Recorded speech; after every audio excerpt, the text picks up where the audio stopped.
Hello, everyone.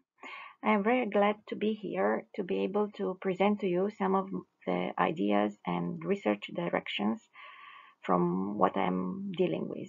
So, I'm a researcher in anthrozoology, and the main focus of my research is studying cats and cat human relations in different social contexts and environments and see how these relationships are dependent on uh, the many factors that influence them.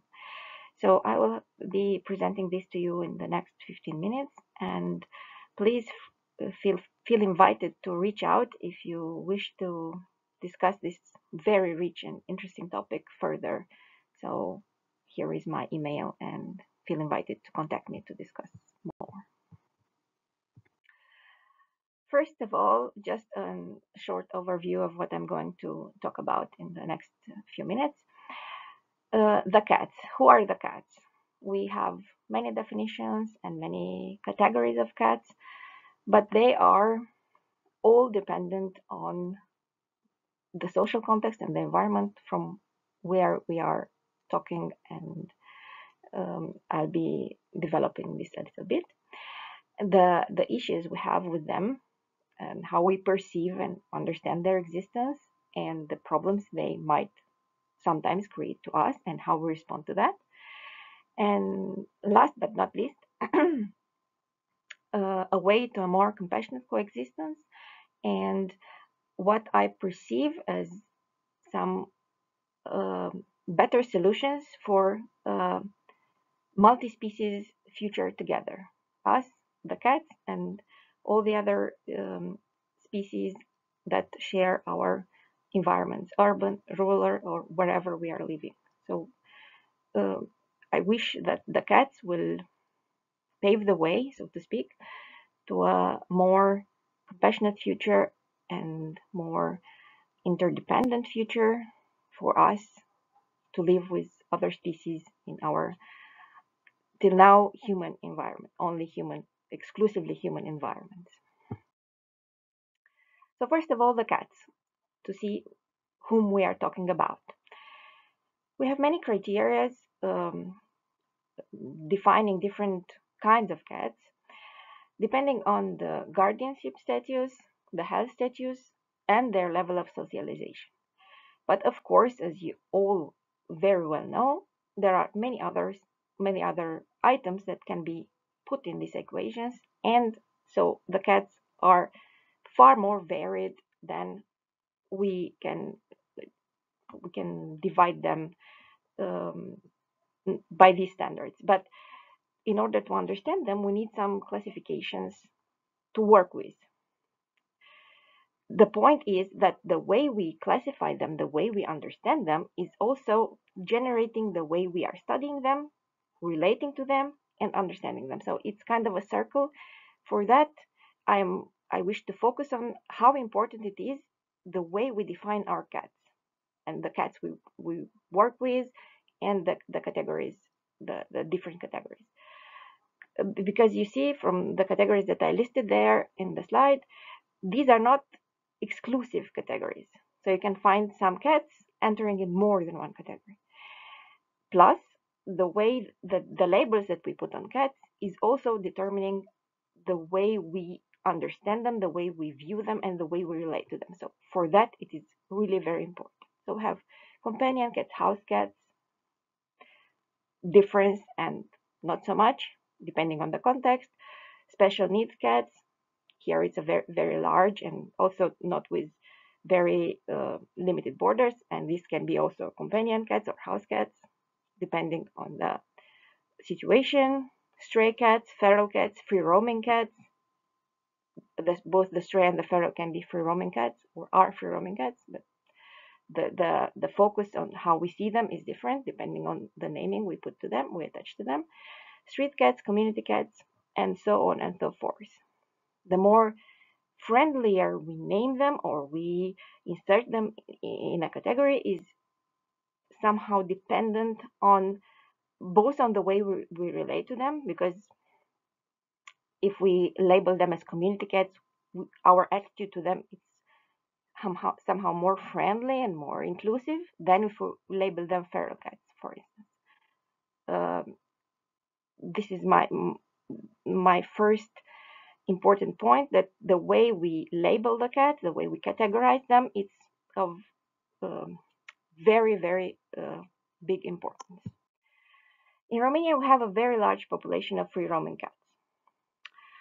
Uh, they are not so much in the attention of the public and the authorities like the dogs, because we also have a big population of free roaming dogs. Uh, but and for this reason, they don't have public shelters for cats. There is not so much focus on campaigns regarding the cats. There are, of course, NGOs and other organizations that try to make the life of these cats better. This is also a point where I wish to make a contribution. And by experience, we know that cats do not fare very well in captivity, especially after they lived their lives freely, roaming freely in the streets and parks of the cities. They do not um, do so well in enclosed areas, especially that the places that they have in the shelters are very small. So these NGOs try to rely mostly on fostering these cats. But of course, it can be sometimes a very long and complicated process, because they also need socialization in some cases, and medical treatment. And we have um, social veterinary medicine services that are starting to develop now here. So it's a really great point. But we are just scratching the surface of the issue, so there is very long way to go. Some points about these cats, because when we think of cat behavior and cat people relationships, we tend mostly to think about the house cats. But these community cats are very much different in the way they live, in the way they perceive the people and the relationship that they build with people. This is not to say that they cannot build strong and significant relationships with their caretakers. It's just that these relationships are a little bit different. Plus, they are very social beings towards other cats. So, cats living in free roaming communities are very fond, and they tend to build very strong social bonds with the other conspecifics, which is something we rarely see with our cats at home, especially that they come from different environments, different ages, and so on and so forth, and they most of the time have a kind of a hard life accommodating to each other. Um, we have a lot of problems in communities due to these cats sometimes. It's, of course, depending on the community and the specific of the community. There are free cat loving communities, but also there are people who do not wish to see them close. And mainly these problems and these issues are raising from three main categories. First of all, it's the welfare of the cats themselves, the public health concerns, the zoonotic disease they can transmit to us and to the house cats, and of course, their not least of this, it's their hunting skills and the fact that they are affecting the wildlife. And this is mostly visible in the rural areas close to parks and so on, where we have a bird population which is very loved by the community. So if the cats are impacting on this, or if people imagine that the cats are impacting on this, then problems can arise. Well, due to time limitations, I will just focus on the welfare on the cats themselves and the issues regarding their welfare. So the cat welfare and well-being. It is very difficult to assess the quality of life of free roaming cats for many different reasons. It has been done in different studies in different places in the world, but this is one of the main focuses in my research, dependent on the communities where these cats are, because the community, the attitudes of the community, the care of the community, the fact that the cats are visible or not visible, the fact that people take care of them, for instance, when driving beside. I mean, in areas rich of cats, they take care and they don't run them over with the cars because this is a big issue in some places, and so on and so forth. Feeding, feeders, they find support. If they find support in the human community, they can fare pretty well. And this is despite of other opinions um, existing. But I need to stress this. This is very much dependent on the human community where they are, because they can fare very good in a cat-friendly community, and they can fare very bad in a community that despises them, marginalizes them, and treats them as pests, for instance. Um, so these cats can fare very well in their colonies, living independent of people. But there are also special situations and when they need our support and our direct interventions. And in these situations where is their cat's lives and health and well-being is put into question by disease, accidents, and so on and so forth, medical care is extremely important. And we need to focus on making the vets skilled in treating cats who are not well socialized with people, because we are very deficient in this department. We are starting, as I said in the beginning, we are starting to develop this area, but it is still very difficult. There is a lot of problems regarding the costs involved in treating these cats, but we have social veterinary medicine, as I said, and it is also important, a very important point in assessing the quality of life for these people, for these cats, because people sometimes tend to believe that cats with disabilities or very old or with any health issues will not be able to live a fulfilled, happy life. And gradually, we are starting to change this opinion, and people adopt, and by adopting, they understand the fact that these cats can really, I mean, with the appropriate care and attention, they can live really good and fulfilling lives. So this is, I'm very glad to see this starting to gradually change, and us accepting, I mean, cats who were being put to sleep before because of their disabilities now are adopted and living their good lives with their loving humans. So this is something which I am very fond of, and um, like to see this more in the future. Now, towards compassionate coexistence, we need to understand that we do have a duty of care towards all the animals in our, towards all the domestic animals, and but particularly now because we are talking of cats, towards all the cats, be them our cats, I mean our companion cats, or the cats of that belong in our communities. And this story of codependence and coexistence started with the cat domestication. So we tamed them. We did not have time to get into details, but we tamed them, so we somehow are responsible for them. So we need to really understand that they are there because we co-evolved. So our society, our community is also their community. They belong in this space just as much as we do. We have moral issues when trying to involve in the lives of these cats, because every time we try to live differently with other species, we tend to encounter bumps on the way. It is very difficult to assess the quality of life of different species, as I was saying before. It is difficult to assess who is in need of help, but maybe we just think they are in need of help, but they might not be. They can fare good on their own. Assessing this is truly difficult.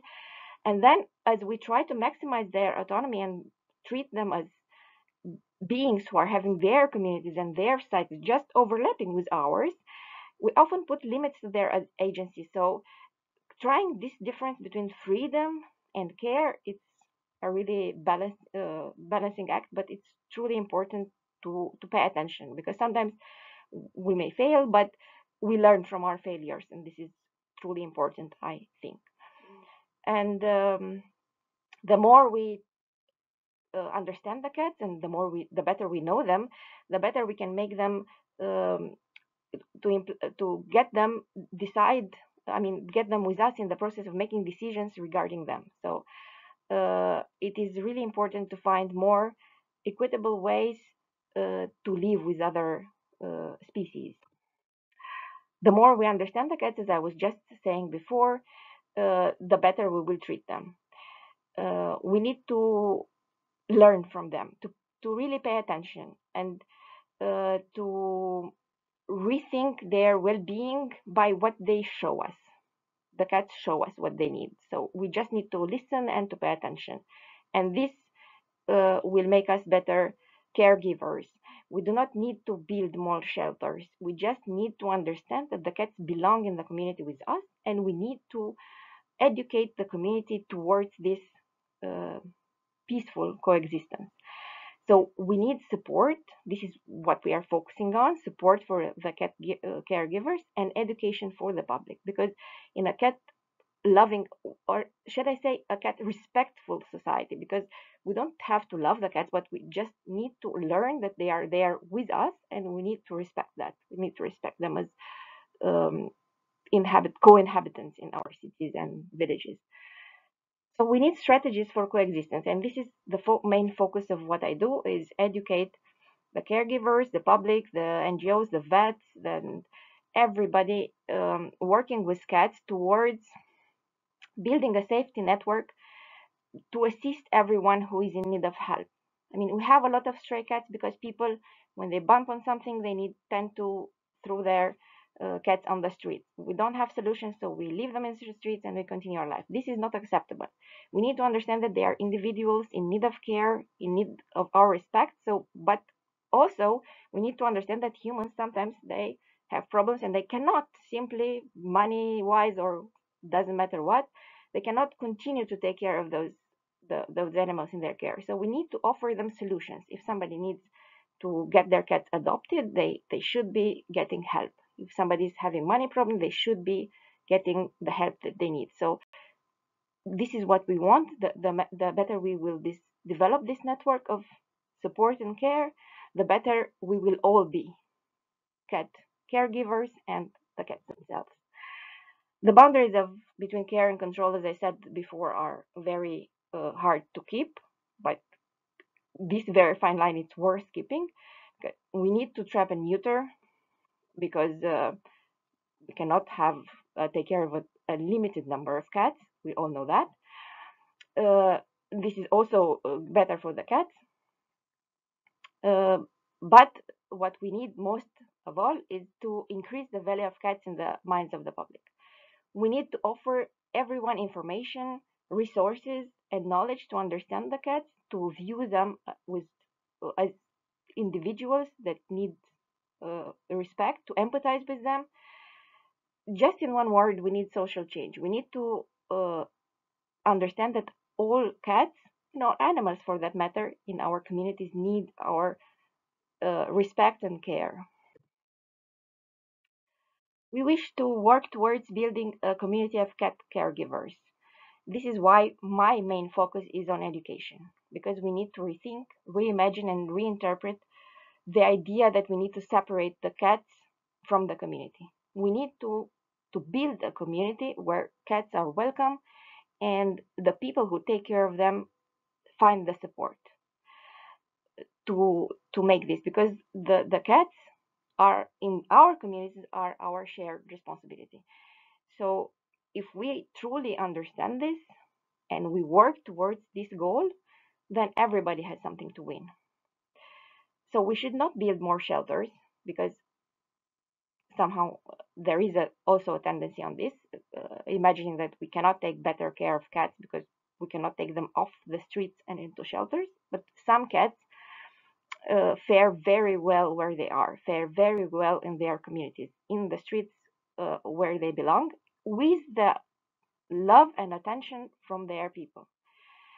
Um, because breaking the human cat bond is traumatic, and we know that. But also, tearing these cats from the communities where they belong is also traumatic.